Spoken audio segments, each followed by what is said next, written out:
परीक्षा देने के बाद गुरु शिष्य दोनों, उसी समय हमारे देश में तुमने एक नाम सुना होगा, सिकंदर नाम का एक राजा आक्रमण करने आया। उसने पंचनद को पार किया है। पर्वतेश्वर नाम के एक राजा थे, पुरु जिनका नाम था। जब युद्ध हुआ तो वो पकड़े गए, बंदी बनाए गए। उससे उन्होंने पूछा कि तुम्हारे साथ कैसा व्यवहार किया जाए। तो हमारे देश के क्षत्रिय इतने निर्भीक हुआ करते थे, मौत से खेलने वाले थे, मौत को खेल समझते थे। उन्होंने कहा जैसा एक नरपति के साथ एक नरपति व्यवहार करता है वैसा करना चाहिए।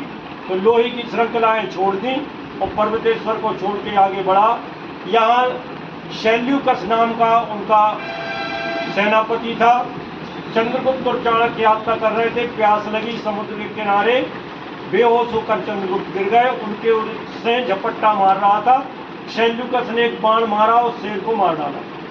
और जब चाणक्य जल लेकर आए तो देखा कि शेर मरा पड़ा है।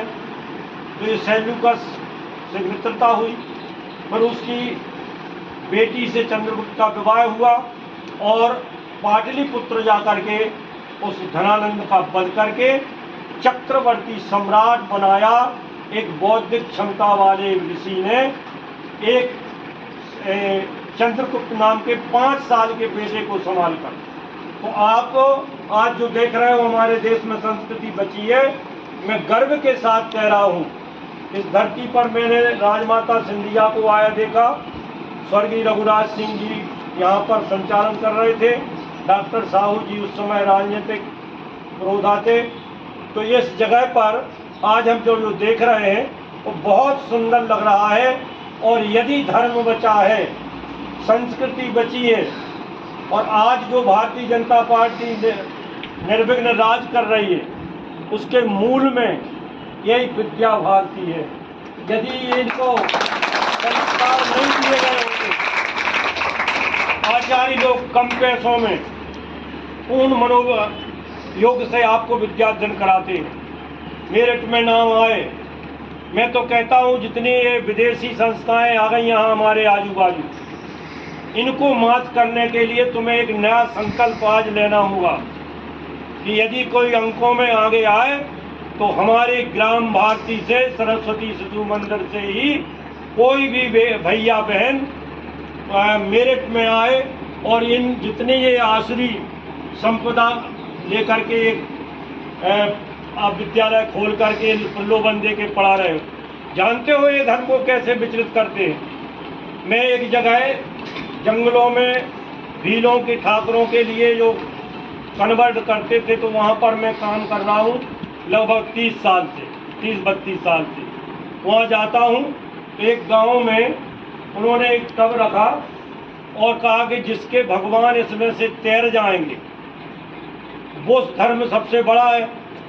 तो यीशु बना दिए अखरोट के, बादाम जैसे अखरोट के छिलकों से, और कृष्ण को बना दिया लोहे के।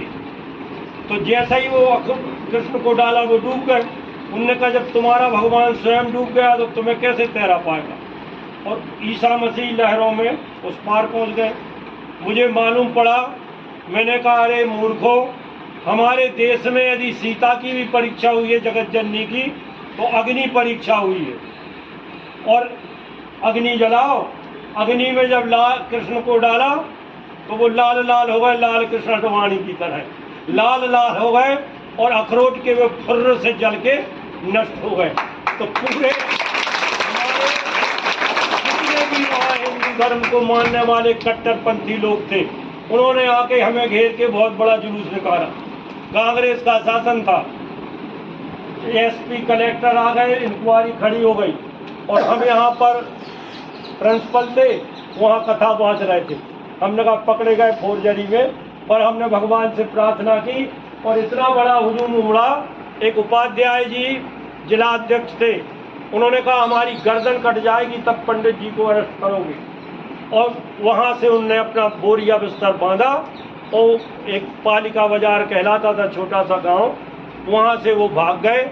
आज वहाँ पर एक सरस्वती शिशु मंदिर का और संस्कृत विद्यालय एक, जिसमें कंप्यूटराइज है और शास्त्री की डिग्री मिलती है, वो विद्यालय की नींव भगवान कृपा से मेरे हाथों द्वारा गिरी। और आज वहाँ बच्चे पढ़ के वहाँ पे नाम कमाया, पूरे भारत में फैले हुए। संस्कृत से शास्त्री और आचार्य की डिग्री मिल रही है, उज्जैन अवंतिका से जुड़ी है। तो मैं आप सबको आग्रह करता हूँ कि एक बुद्धि संपन्न ब्राह्मण ने पूरे महासाम्राज्य को हिला दिया। दूसरा उदाहरण मैं दे रहा हूँ, सेंगड़ का एक किला था। जीजाबाई कंघी कर रही थी तो उनको एक लौ दिखाई दी। उनने अपने पुत्र से पूछा, ये किसका किला है? कहा ये सेंगड़ है, यहाँ पर मुगलों का राज्य है। तो उन्होंने कहा मैं जब भोजन करूंगी जब तुम सेंगड़ फतह कर लोगी। अब जानते हो 250 हाथ ऐसा ऊपर चट्टानों पर सीधा पहाड़ पर वो किला था। उसमें जो किलेदार रह रहा था वो एक बकरे का ब्रेकफास्ट करता था, इतना बलवान था। लेकिन जब बीड़ा डाला तो हमारे देश में एक ऐसा महापुरुष हुआ है जिसको इतिहास में स्थान नहीं दिया। तानाजी मलूसरे 11 वर्ष के थे। उनकी बहन का डोला एक मुगल किलेदार छीन रहा था। युद्ध हुआ, उन्होंने 14 मुगलों को मारा और स्वयं बेहोश हुए। शिवाजी महाराज रात में सदे हुए घोड़े से आ रहे थे। आहट आई तो सेनापति से कहा, उठाया, उसको ले गए गुरुकुल में किया और गुरुकुल में तलवारबाजी भालेबाजी सिखाई। और जब परीक्षा होने लगी तो उनके गुरु थे 80 वर्ष के और ये थे 16 वर्ष के। इन्होंने भाला मारा तो पेड़ की पीड़ में से निकल के उस तरफ निकल गया। तो उन्होंने कहा, धिक्कार है तुझे, ऐसा भाला मारा जाता, देख। और उन्होंने भाला लिया और इतनी ताकत से मारा कि मैं पीड़ के उसमें धरती में पूरा समा गया, मैं बेटी के लकड़ी के। तो देखकर दंग रह गए और ऐसा सिखा करके उनको भेजा। तो जब उन्होंने बीड़ा डाला कोई उठाने वाला नहीं था। तब तानाजी बेटे की विवाह में पंगत दे रहे थे, दावत दे रहे थे। वहाँ से साड़नी सवार पहुँचा, वो आए और उन्होंने बीड़ा चबाया और शिवाजी महाराज की गोह को लेकर, गोआय जो बोलते अपने यहाँ, उसको लेकर, गोह को लेकर के और फेंकी ऊपर रस्सी में पैबंद बांध करके।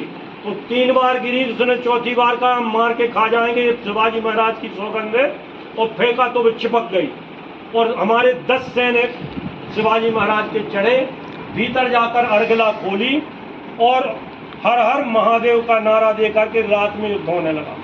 इतना दारुण युद्ध हुआ, किले में जितने राजपूत भी कुछ उसकी तरफ थे और वो मुस्लिम था, सबको मार करके अंत में एक मोड़े का बार उसने मारा तो कान्हा जी का पैर कटा। और गिरते समय इन्होंने भाला मारा तो वो उसको भाला शरीर से धंसता हुआ घोड़े में को आर पार करता हुआ धरती में समा गया। तो जब माँ ने पूछा, शिवाजी शिवा गढ़ जीत गया? उन्होंने कहा, गढ़ आला पर सह गेला, अर्थात गढ़ तो जीत गए हम, पर हमारा सह चला गया, तानाजी चले गए। और उस युग में औरंगजेब के जब इतना अत्याचार था, पिता पुत्र को बंदी बनाया गया, तो वो निकले तो हमारी भारत माता ने एक देवी का रूप धारण किया। और जगदम्बा ने जंगल में भूखे प्यासे पिता पुत्र जा रहे थे तो कहा, भुने आलू हैं। आलू भुने जब ऐसे ही खाने को हुए तो एकदम भूख में पूरा आलू डाल लिया मुख में, तो जल गए और उगलना पड़ा। तो उसने कहा, अरे तू तो भूखा शिवाजी हो रहा है। शिवाजी घबरा गए, ये कैसे जान गई? कहने, कैसा भूखा शिवाजी? का इकट्ठे 32 गढ़ जीतना चाहता है, यदि तू फूंक फूंक कर एक गिलास खाता तो तृप्ति भी होती और जलता भी नहीं। शिवाजी को शिक्षा मिली, उनने एक एक गढ़ जीत करके 52 गढ़ फतह किए। 52 गढ़ फतह करने के बाद हमारे बुंदेलखंड में मुगलों का आधिपत्य था। रामचंद्र बुंदेला ने अपनी बेटी जहांगीर को ब्याह दी थी, जहांगीर महल बनाता, तो वहाँ संदेशा दिया। और छत्रसाल नाम का बेटा जो मोर की पहाड़ियों में जन्मा था, छत्रसाल ने केवल 18 लोगों के साथ में एक टुकड़ी बनाई और धीरे धीरे इतनी बड़ी सेना बन गई कि उसके बारे में कहा गया, छत्ता तोरे राज में धक धक धरती होए, जित जित घुड़ला मुख करे तित तित फतले होए। उन छत्रसाल ने 48 बेटे थे उनके, और जितने युद्ध किए, जब औरंगजेब की सेना उस तरफ लगी बेतवा के, और रात में वो गए और एक शिविर में मारकाट कर दी तो वे आपस में लड़ने लगी।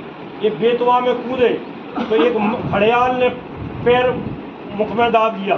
इतना तेज, इतना बल था कि उन्होंने एक तलवार का वार किया और उस घड़ियाल को पकड़ के फाड़ के रेत में डाल के वापस आ गए। तो औरंगजेब की सेनाएं वापस चली गई कि ऐसे वीर से युद्ध नहीं कर सकते। तो जब विषम परिस्थितियां थी, मैं बताना चाहता हूँ, इतनी विषम परिस्थितियों में हमारे देश की लज्जा रखी। अब नारियों के बारे में यदि आपको बात बताएं, कोई भी बेटा राजस्थान का इतिहास जिसने कभी भी पढ़ा हो, एक सलह कुंवर नाम की हाड़ा रानी थी। हाड़ा जानते हो? अच्छे बैठो बेटा तुम लोग। हाड़ा राजपूत चौहान की खापें होती हैं, हाड़ा और खींची। तो बूंदी में इनका राज था। बेटी सलह कुंवर ब्याही गई और ब्याह के जब आई सुजान सिंह को, उसी समय मोहन जी का मंदिर था खंडेला में, उसको तोड़ने के लिए मुगल सेना आई। तो धन्य है वो वीर तो उसने आके दूल्हा के वेश में बने हुए और 50-250 लोगों के साथ में 1000 सेना पर